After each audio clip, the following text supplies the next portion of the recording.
So let's transition to your favorite team, the Minnesota Timberwolves, who last year had, maybe we could call it a breakout season. I mean, a very solid season at least. They were 46-36. They didn't miss the play-in, but they were seventh. So they were the best out of the four play-in teams. Vegas has them finishing with 48.5 wins this year, or that's the over/under. They did have the huge offseason trade for Gobert, where they traded, I believe it was 3 picks, their first round draft pick from the previous year, a protected 2029, and a whole cadre of role players as well. So yeah, like, I think two of those are swaps. 3 picks, 2 swaps, I think was the. Okay. Yes. Yeah. Yeah. So what are your thoughts on the Gobert trade? I mean, I guess the elephant in the room is like, do you think they gave up too much? Do you think it's worth going all in on this team, or were the Timberwolves better off like waiting for someone else to throw their whole cache of draft picks at? The Minnesota Timberwolves are, I think they're a pretty unique franchise. Like unless you're a Kings fan or a Knicks fan, like you don't know the misery of the Minnesota Timberwolves experience. Do I think they gave up too much? I mean, I think they gave up a lot. They gave up so much that if the trade doesn't work out, if there's an injury, if things don't go according to plan, then that trade becomes really ugly, really fast. Again, like we should specify all those picks are unprotected. Like, we're talking about like if a nightmare season occurs and the Timberwolves get another number 1 pick in the draft, that is going to the Utah Jazz. And but like and Timberwolves fans are also very well acquainted with not having their first round draft picks and building around what they have, like the Joe Smith fiasco back in the day and around Kevin Garnett. Like this is actually well charted territory for us. We're very comfortable operating out picks and getting demolished in the first round every year. So really all we have to do is get above that, and we're creating the best possible Minnesota Timberwolves era of all time. So no, I don't think that. I thought it was a good trade. I mean, those picks, if things go according to plan, are going to be in the late 20s. Love Jared Vanderbilt, but he wasn't going to play with Rudy Gobert there. Like Rudy Gobert is essentially the Vando upgrade. Malik Beasley was trash last year. Had some moments, but no one was looking at that as as a piece. Patrick Beverley, lots of Minnesota fans love Patrick Beverley. He definitely kind of made us cooler and tougher seeming in ways that we weren't, but like he still is a very culture setting, but kind of bark more than the bite. He played great defense, but he was basically our starting small forward this year. And like that's not a sustainable thing for success. Like this 6'1" guy picking up your best perimeter defender, like that wasn't something that was like a sustainable part of our future. Leandro Balmaro had a brutal rookie season despite Minnesota fans being super excited about him. Josh Okogie is a long abandoned project. So none of those role players are that exciting. That like the picks are the thing we're losing here. And it really just all comes down to like one thing. And that's just, does a lineup with Karl Anthony Towns and Rudy Gobert on the floor at the same time produce elite offense and elite defense at the same time? That's like the whole league is waiting to find that out, right? Because it's like that either happens or it does not. And there's there's a very light path here and a very dark path here. And I think people really respect the possibility of either of those things happening. I think like people can really picture it working and people can really picture it crumbling into ruins. So I think for the first time ever, Minnesota is like one of the top 3 intriguing teams in the league this year. Yeah, that's definitely true. And I think kind of like you said, this is a bet on this current core of players being good for the next 7 years. So none of those draft picks even have the opportunity to like really come back to bite them. And like if all those draft picks fall in the mid to late 20s, like I think you're absolutely right. They didn't necessarily give up a ton for the opportunity to. I think trading for Gobert at least guarantees that they're going to be in the playoffs for the next few years. Are they going to ascend to championship contender status? That probably mostly depends on Anthony Edwards' development. and how much he comes along as a player. Like if Anthony Edwards is a top 10, top 5 player a few seasons from now, it doesn't necessarily matter that Gobert and Towns may not be the perfect fit, offensively in the playoffs, which is kind of my main concern for them, more so than defense. But, like they're building the core around Anthony Edwards. So he has the opportunity to make the playoffs every year, to compete, to gain experience, and to potentially develop into a superstar. And I think most of all, like, be happy in Minnesota and want to stay and be a long-term part of the franchise as well. I think it's a good point about Edwards, is that like that's the kind of like, I chalked it all up to like, does this one front court lineup work? And the thing that's actually nice about Minnesota's current roster configuration is like, that's not really that accurate, because there's a couple other things that can pop on that roster. And Anthony Edwards, the Ant-Man, is the super obvious one. Like, that's a player that has the athleticism and mobility of like, an ability to get a shot off whenever he wants. That's the thing that he has that is like insanely rare. Like, really, like, you have to look at guys like Michael Jordan, Kobe Bryant, and Dwayne Wade if you're talking about that kind of like 3-dimensional mobility. Now, do I think he's as good a basketball player as anyone that I just mentioned? Like, no, he's not. Right? He's still his decision making. He's still like, Anthony Edwards comes down. You can see his brain ticking. You see, I just want to pull up and shoot it. I just want to pull up and shoot it. Like, that's all I want to do. But at the same time, like, I watched a full year of him clearly getting coached up and being like, you're not allowed to do that, Anthony. Like, we want you to get to the rim and we want you to shoot threes when you get a good three. And you could see him be like, okay, coach, I really want to pull up and shoot it, but I remember what you said. And that's like, and he stuck to that. He had a great year, kind of like on pretty rigid guidelines. So seeing if he has room to grow as a playmaker, like he has insane, like he's, in terms of potential in the NBA right now, he's one of the sort of like 5 or 6 players that you acknowledge as having this like insane all-time ceiling. But similar to what I said about Kat and Rudy, that can totally happen for them.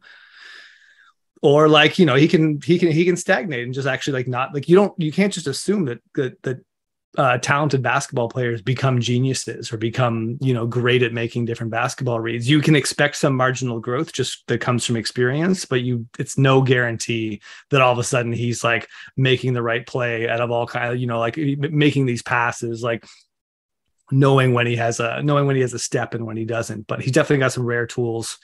The other piece on this roster that like gets talked about less, I feel, outside of Minnesota is McDaniels, Jade McDaniels. As just like after his rookie season, I kid you not, Minnesota fans were just like, next Scottie Pippen. Yeah, like that's the level of enthusiasm that Minnesota fans have. It was a little bit premature. He came out in his second year, looked terrified, ice cold from the field, looked bad, but throughout the year he got a lot better. And if he's going to be their starting small forward, that's a 6'10" dude with crazy long arms that might be able to shoot threes and defend the perimeter at a really high level. Like, that's like a very reasonable outcome for him as soon as this year. So that's like another piece. And like, that's a huge piece to have. Every single team in the NBA is wants Michael Bridges, OG Anunoby, Jaden McDaniels, like starting down that path, even if he doesn't like become the next Scottie Pippen, as some many fans want him to be. Like, that's a huge piece to have. That's almost as good as having a star, in my opinion. Yeah, and his 3-point shooting fell off last year, but like his overall production improved. He played more. Defensively, he certainly has the tools to be an elite defender. And I think like part of the enthusiasm is justified, because Jaden McDaniels was like highly touted high school prospect, comes into the University of Washington, was just really rough his freshman season, just looked uncomfortable with the ball. I think a large part of that is that Huskies team really didn't have much of a playmaker that year. And they had a lot of young, talented players on that team, and none of them necessarily looked good. So, like Minnesota gets him with the 28th pick in the first round. It's just kind of a flyer on like one of these super talented guys where they just weren't able to put it all together in college. And like he looks competent on an NBA floor, and you're thrilled. Yeah. And I certainly think like, like the 3-point shooting fell off last year pretty hard. It's 36% from three as a rookie. He was, 31.5% last year. Like that's not great, but like you have a 6'10" crazy athlete guy who can like switch and defend pretty much everyone. I mean, he's a little skinny maybe for defending the post, but like any perimeter player, like he can stay in front of them and has length to contest every shot. So if you can get that guy to even just be competent from three, like that is a long-term awesome role player to surround your stars with. Yeah. The encouraging thing I will say about his 3-point shooting is that it was more of a, like, he started off the year ice cold, just like, I think he was shooting like under 20% for the first 2 months of the season, like, under 30% for the first 2 months. And then like by the end of the season, he was one of our most efficient scorers. So there's a lot of hope there. I could talk the Wolves all day. There's like a lot of stuff I'd love to say about D'Lo. There's a lot of stuff I'd like say about their rebounding and their 3-point shooting. But we gotta move this along. So let's get our questions out there. I'll ask you, who do you think by the end of this season is going to be called the Wolves' best player? Can I give two different answers for the regular season and playoffs? Yeah, you can. So for the regular season, I could see, either Towns or Gobert having that title, like really just depending on how much you value defense. I certainly think the Wolves are going to be an excellent regular season defensive team. In the playoffs, maybe there's some more questions about that, but in the regular season, like you said, Gobert is just a straight upgrade from Vanderbilt, right? And Vanderbilt was essentially playing the 5 for most of the season last year. Like he was in the dunker spot all the time. He was around the rim a lot. He's a rebounder. On offense, yeah. Towns was essentially playing the 4, even though he wasn't listed as one. So offensively, like the fit is already there. It's been proven to work. Defensively, Gobert's going to shut down the paint. And that's, that's step number 1 to having a great defense is closing down the rim from easy drives. So, I think either of those guys in the regular season could really make their mark. In the postseason, perimeter playmaking becomes even more important oftentimes in the regular season. And I think Anthony Edwards, with another full year of reps and development, maybe he'll be ready to step into that role. Yeah, we'll see.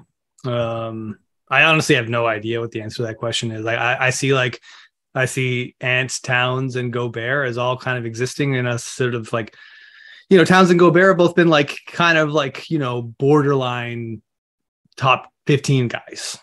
And Ant looks like very clearly ready to sort of jump into that group. But and then like, honestly, like I think there's like, if things go well, I could see people having that narrative where like, well, D'Lo's sneakily their most important player because he's the only passing decision. I know everyone hates D'Lo. I've always hated D'Lo until this past year, despite the stats not backing it up. Like I've become a D'Lo truther. We'll talk about it maybe more on another podcast. Simon, why don't you ask your question about the Wolves? Sure. So I already kind of cheated and talked a little bit about it in my response, but like, what do you think of the Wolves' chances of being an elite defense with Towns playing the 4 full time? Yeah, I know internally what the Wolves are thinking. Like it's so well discussed among like Wolves media and fan base, and like I've heard it from media people who are really plugged in with the front office. So that this conversation is very core and internal to the Wolves thinking around this whole trade. Is that we all watched Towns in this in Chris Finch's trap scheme all year. He was showing on every pick and roll. He was trapping on the sidelines. He was trapping up top, and he looked really good doing it for about 3 months of the season. Then kind of like a lot of trapping defenses, like once it gets scouted, teams figure out how to make that like initial pass that messes up the trap. They become proactive with the trap and kind of break it down quicker. And then the Wolves had to go back to a drop scheme with Cat. But looking at all that footage of him sliding out on the perimeter defending a single action really well, overwhelming with his speed and size, and not having to get put on the back line, making a bunch of decisions and making multiple reads in a set. He looked really good. Does that mean he can do that full time? Maybe. Like, I know he can do that action over and over again. Like I saw it. Does that, like, it's more like, what are we not thinking about the teams are going to make him do? Like, is he going to be put in a situation where he's running around screens, chasing? Like, how are the Wolves going to manage his matchups every night? Like, I think we're going to learn a lot more about Towns's sort of defensive versatility this year, because, like, we know that he's like below average as a backline rim protector. Like, we know that he's just, like, there's certain things that he really struggles with in the back line, and it's specifically making multiple reads. It's like, well, the guard gets stuck on the pick, and now he's in a 2-on-1 situation, and he stops the initial action and then is totally just dead in the water. You see him kind of like melt. So we're going to see him in all sorts of actions that we haven't really seen him play.